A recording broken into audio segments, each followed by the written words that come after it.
નમસ્કાર મિત્રો, અત્યારે સૌથી મોટા સમાચાર આવી ગયા છે સોના ચાંદીના ભાવને લઈને। તો મિત્રો અત્યારે આગામી સમયમાં મિત્રો 2025ની અંદર બજેટ રજૂ થયા બાદ સોના અને ચાંદીના ભાવની અંદર શું થશે તેવા પણ અત્યારે ઘણા મિત્રોના સવાલો આવતા હોય છે। તો મિત્રો અત્યારે સૌથી મોટા સમાચાર આવી ગયા છે સોના ચાંદીના ભાવને લઈને। તો અમેરિકાએ મિત્રો અત્યારે મોટી એક જાહેરાત કરી દીધી છે કે જેના લીધે મિત્રો સોના અને ચાંદીના ભાવના દિવસે ને દિવસે વધારો આવી ગયો છે। તો મિત્રો વાત કરીએ આજની અંદર તો સોના અને ચાંદીના અંદર રોકાણ કરવું હોય તો ક્યારે કરી શકાય, સોનું ક્યારે સસ્તું થશે અને મિત્રો ચાંદી પણ અત્યારે આગ ઝરતી તેજી સાથે આગળ વધી રહી છે। તો મિત્રો 2025 દરમિયાન કેટલો રહેશે સોનાનો ભાવ અને બજેટ રજૂ થયા બાદ કેટલો થશે સોના અને ચાંદીના ભાવ, કારણ કે મિત્રો દર વર્ષે સરકાર જ્યારે બજેટ રજૂ કરતી હોય છે ત્યારે મિત્રો સોના અને ચાંદીના ભાવમાં પણ ભયંકર ઉછાળો અથવા તો ભયંકર ઘટાડો આવતો હોય છે। તો આ વર્ષે શું ધારણા થઈ શકે છે અને આ વર્ષે સરકાર એવી રીતે શું યોજના લાવી શકે છે કે જેના લીધે બજેટ રજૂ થયા બાદ સોનું સસ્તું થઈ શકે અને સોનું સસ્તું થવાના મુખ્ય કારણો કયા છે તે પણ આપણે આ વિડીયોની અંદર વાત કરવાના છીએ। તો જે મિત્રોને સોના અને ચાંદીની અંદર રોકાણ કરવાનું હોય તેમજ સોના અને ચાંદીની ખરીદી કરવાની હોય, જે મિત્રોના અત્યારે લગ્ન હોય તેવા મિત્રો માટે આ વિડીયો ખૂબ જ મહત્વનો સાબિત થવાનો છે, કારણ કે મિત્રો આ વિડીયોની અંદર આપણે આ તમામ વિડીયોની અંદર વાત કરવાના છીએ માહિતીની। તો મિત્રો સૌપ્રથમ આપણે વાત કરી લઈએ કે 2025ની અંદર બજેટમાં શું ફેરફાર થઈ શકે। તો મિત્રો વાત કરીએ તો દર વખતે સરકાર બજેટમાં અમુક ફેરફાર કરતી રહે છે। આ વખતે પણ બજેટમાં ફેરફાર થવાની આશા મિત્રો દેખાઈ રહી છે। એક આગાહી મુજબ આ વખતે સોનાના ભાવ સસ્તા રહેશે, કારણ કે મિત્રો અત્યારે છેલ્લા કેટલાક દિવસોથી સોના અને ચાંદીના ભાવમાં વધારો આવ્યો છે, કારણ કે મિત્રો 2024માં જ્યારે દિવાળી આવી ત્યારે મિત્રો સોનાના ભાવ 82,000ની સપાટી કૂદાવી હતી, પરંતુ મિત્રો અત્યારે આજના સોના અને ચાંદીના ભાવની વાત કરીએ તો મિત્રો 81,000ની સપાટીએ પહોંચવા આવી ગયા છે સોના અને ચાંદીના ભાવ, જેમાં મિત્રો 82,000ની સપાટી પણ કૂદાવી શકે છે છેલ્લા 15 દિવસમાં અને મિત્રો એક નવો રેકોર્ડ બનાવી શકે છે સોના અને ચાંદીના ભાવ। તો મિત્રો વાત કરીએ તો આપણા દેશમાં લોકો સોનામાં વધુ રોકાણ કરે છે અને વધુ સોનું ખરીદી રહ્યા છે, ત્યારે મિત્રો સોનાનો પુરવઠો એટલો ઓછો છે અને માંગ વધારે છે, તેના લીધે મિત્રો સોના અને ચાંદીના ભાવની અંદર વધારો આવતો હોય છે। તો મિત્રો ચાલો જાણી લઈએ કે બજેટમાં સોનાને લઈને લોકોની શું અપેક્ષાઓ ચાલી રહી છે। મિત્રો વાત કરીએ તો હાલમાં સરકાર સોનાના ભાવ ઉપર 3% ટેક્સ લગાવી રહી છે। નવા બજેટમાં તે 1% થવાની ધારણા કરવામાં આવી છે। તો મિત્રો એવી અપેક્ષાઓ ચાલી રહી છે કે અત્યારે સરકાર 3% ટેક્સ લગાવી રહી છે તે ઘટાડીને 1% થવાની ધારણા કરવામાં આવી છે। જો મિત્રો આવું બને તો આ વખતે સોના પરના જીએસટી દરમાં ઘટાડો થશે તો લોકો સોનું ખરીદી શકશે અને તેની માંગમાં વધારો થશે। લોકોને આશા છે કે આ વખતે આવનારા બજેટમાં સોનાના ભાવમાં ચોક્કસપણે ઘટાડો થશે તેવી લોકોની આશા જોવા મળી રહી છે।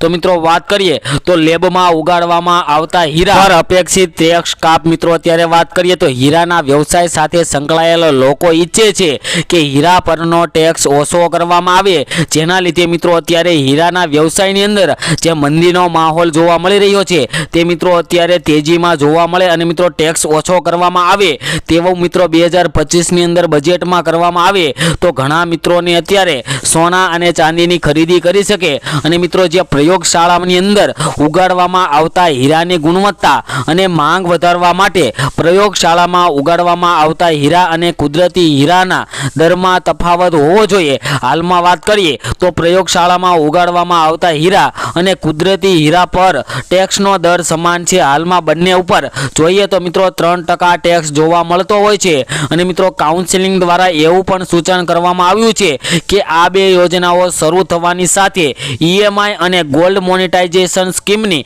વધુ સુવિધાઓ વધારવી જોઈએ, જેનાથી ગ્રાહકોને સોનું ખરીદવામાં વધારે સરળતા રહે। આ યોજનાઓનો એક ફાયદો એ છે કે તે સ્થાનિક નકામા સોનાના યોગ્ય ઉપયોગને સક્ષમ બનાવશે અને આમ વિદેશી આયાતમાં ઘટાડો કરશે, જેનાથી દેશ અને આત્મનિર્ભર બનશે। જો બેકરીઓ ઓછી થાય, આ સિવાય જો ભારતમાં સોનાનું ઉત્પાદન અને વેચાણ થાય તો દેશની રાષ્ટ્રીય અને માથાદીઠ આવકમાં પણ વધારો થશે અને સોના અને ચાંદીનું પણ વધારેમાં વધારે વેચાણ થઈ શકે છે અને મિત્રો વાત કરીએ તો વિદેશી હુંડિયામણ ઘટશે અને બજારને સારી ગતિ મળશે, કારણ કે મિત્રો અત્યારે વાત કરીએ તો સોના અને ચાંદીના ભાવ 82,000ની સપાટીએ પહોંચવા આવ્યા છે, ત્યારે મિત્રો બજારની અંદર કોઈ ગતિ જોવા મળી નથી રહી અને મિત્રો અત્યારે સોનું ખરીદી પણ પણ નથી રહ્યા લોકો, તો મિત્રો વાત કરીએ તો દેશના લોકો નીચા ભાવે જ્વેલરી પણ ખરીદી શકે. અને મિત્રો આગળ વાત કરીએ તે પહેલાં જે મિત્રો આપણી આ યુટ્યુબ ચેનલ ઉપર નવા હોય તેવા મિત્રો આપણી આ ચેનલને સબસ્ક્રાઇબ કરી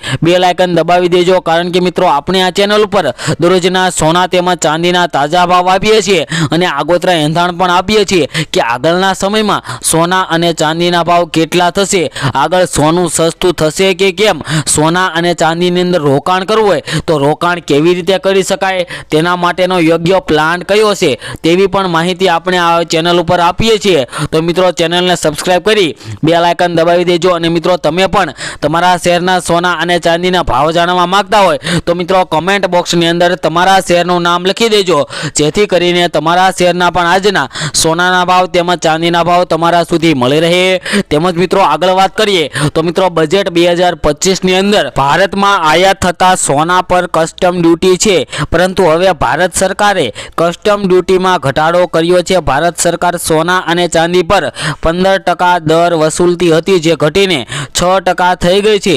આ સિવાય પ્લેટિનમ, પેલેડિયમ, ઓસ્મિયમ, રૂથેનિયમ અને ઇરિડિયમ પરનો દર 15.4%થી ઘટાડીને 6.4% કરવામાં આવ્યા છે. અને મિત્રો જ્યારે 2024ની અંદર બજેટ રજૂ થયું ત્યારબાદ સોના અને ચાંદીની અંદર પ્રતિ તોલા દીઠ લગભગ 13,000-14,000 રૂપિયાનો ઘટાડો આવ્યો હતો. અને મિત્રો 3,000 થી 4,000 રૂપિયાનો મિત્રો ઘટાડો પ્રતિ 1 તોલાની અંદર જોવા મળ્યો હતો. અને મિત્રો વાત કરીએ તો ભારતમાં સોનાની માંગને પહોંચી વળવા માટે વિદેશમાંથી સોનાની આયાત કરવામાં આવતી હતી. અને મિત્રો જે ઇમ્પોર્ટ ડ્યુટીની અંદર વધારો ઘટાડો કરીએ તો મિત્રો સોના અને ચાંદી સસ્તું થઈ, જેના માટે સોના પર કસ્ટમ ડ્યુટી વસૂલવામાં આવતી હતી.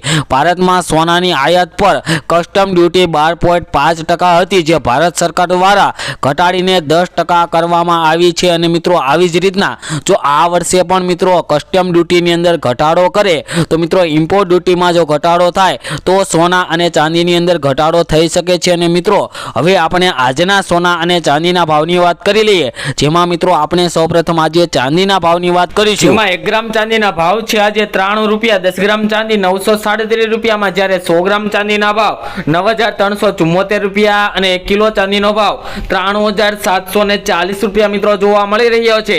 જે મિત્રો કાલની તુલનામાં જોઈએ તો ચાંદીના ભાવમાં મિત્રો આજે ફરી એકવાર વધારો થયો છે. અને મિત્રો હવે આપણે સોનાના ભાવની વાત કરીશું તે પહેલા મિત્રો છેલ્લી 24 કલાકના સોનાના ભાવનો ગ્રાફ જોઈએ તો ગ્રાફમાં પણ મિત્રો તમે જોઈ શકો છો કે આજે ફરી એકવાર સોનાના ભાવમાં પણ મિત્રો વધારો થયો છે.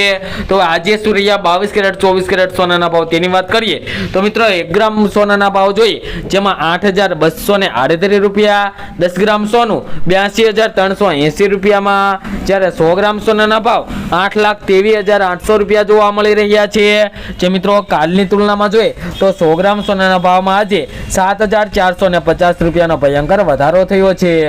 તેમજ મિત્રો હવે 24 કેરેટ સોનાના ભાવની વાત કરીએ તો મિત્રો 1 ગ્રામ સોનાના ભાવ જોઈએ તો 8,867 રૂપિયા, 10 ગ્રામ સોનું 88,670 રૂપિયામાં, જ્યારે 100 ગ્રામ સોનાના ભાવ મિત્રો જોઈએ તો 8,86,700 રૂપિયા જોવા મળી રહ્યા છે. જે મિત્રો કાલની તુલનામાં જોઈએ તો આજે 100 ગ્રામ સોનાના ભાવમાં 3,660 રૂપિયાનો મિત્રો ભયંકર વધારો જોવા મળી રહ્યો છે.